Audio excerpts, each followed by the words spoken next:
Well, hey everybody, welcome back. For today, I want to show, I've got a problem with my remote control garage door opener. It's not the remote, but I've identified that the garage door opener itself that I have is got a battery that's going bad on it. Now this is actually a Chamberlain garage door opener, and I didn't realize it when I bought it, but it actually has a battery backup.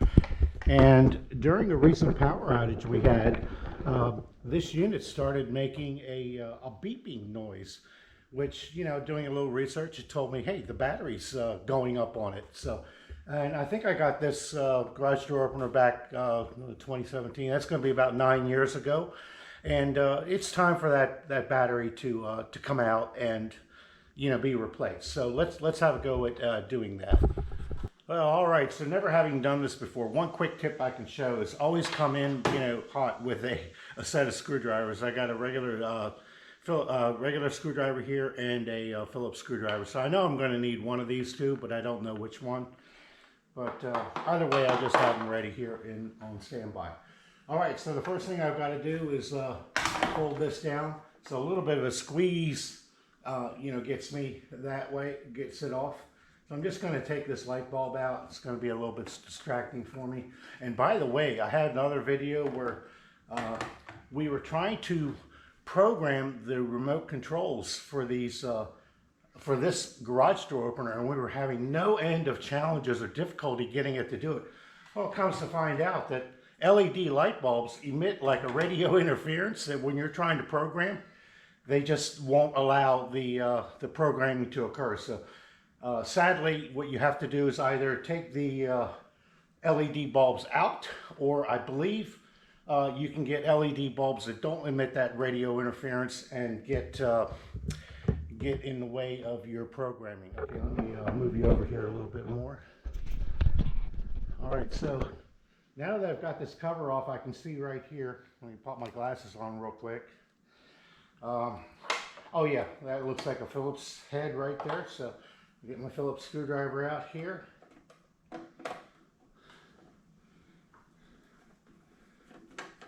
All right, so it looks like that cover just pops off. I'm just going to leave that screw in here. And it looks like I have a set of terminals here and a battery right behind, so I'm going to go ahead and pull this out.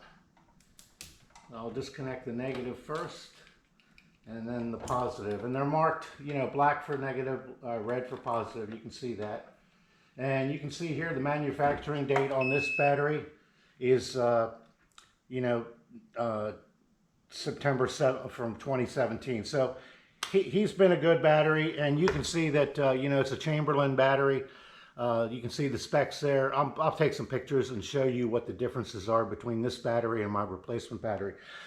So this is probably an old style battery, but since 9 years ago, instead of replacing this with another battery that has an expected life of 3 years, I've noticed that, here lately, everything's going lithium ion batteries, and those batteries have, closer to a 10-year lifespan. So I was able to find one on Amazon. I'll put a little image of what that's like right here and get that one to be replaced. So I just want to show some differences between this battery and my the replacement battery. So let's have a look at that real quick.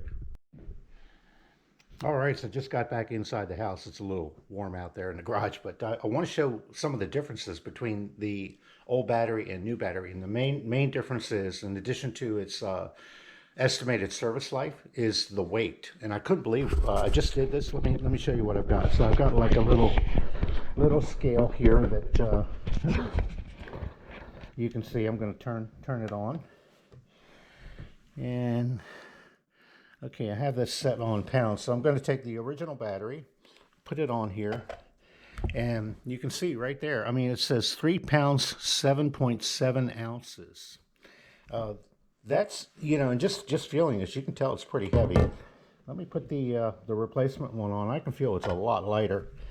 That's 1 pound and almost 3 ounces. So big difference in the amount of weight that they put into these batteries. Plus, what I'm impressed with is not so much the weight, because the garage door opener is designed to hold that much weight, but I'm after that extended lifespan. Instead of 3 years, you've got up to a 10-year lifespan on this. So if I'm going to go ahead and replace this battery, I want to do it with the maximum value.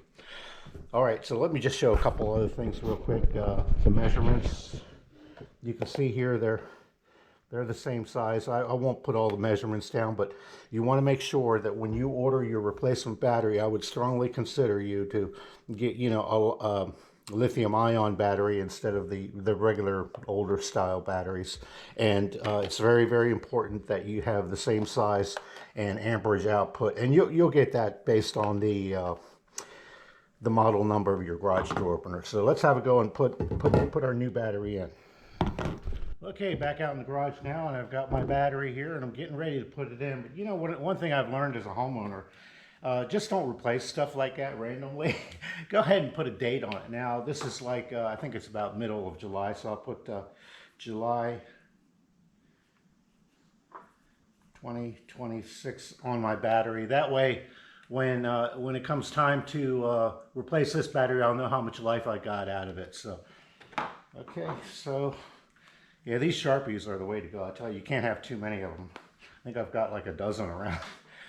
Okay, so go ahead and get these little tabs off of here, the protective tabs on the terminals. And let's see, I don't think it matters which orientation it goes in as long as it slides in there. So I'll go ahead and pull the wires back out. And I'm going to put the positive one on first. And they just slide on so easy. And then the negative, I must have had a little bit of a charge in there because I heard a beep. Oops. All right, let's do this the easy way now. A little bit tight.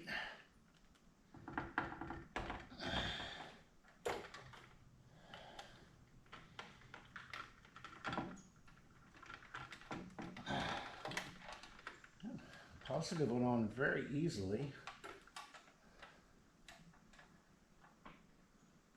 Later that same whoopsie-doodle day. Oh man, that is crazy.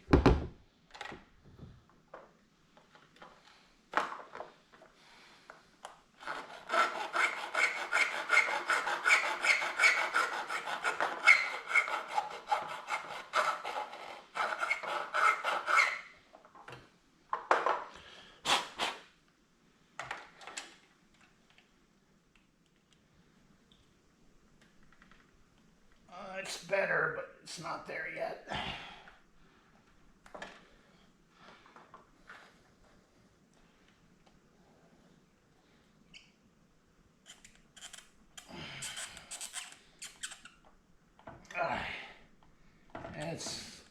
That's going on. You know, I'd rather have a tight connection than a loose one anyway, so. All right, I'm just verifying I've got black to black. I'm going to put the red terminal on. I should hear a little beep. Okay, that tells me I have continuity of power.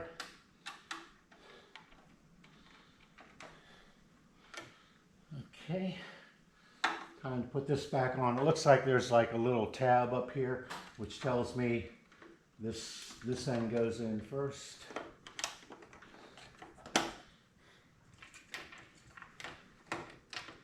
And my little Phillips head screw.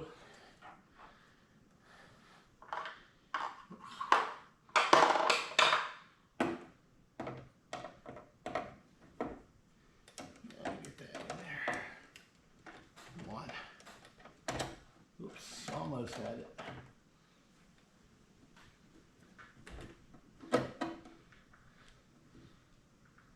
Okay, that feels like it's bottomed out. Put a light back in.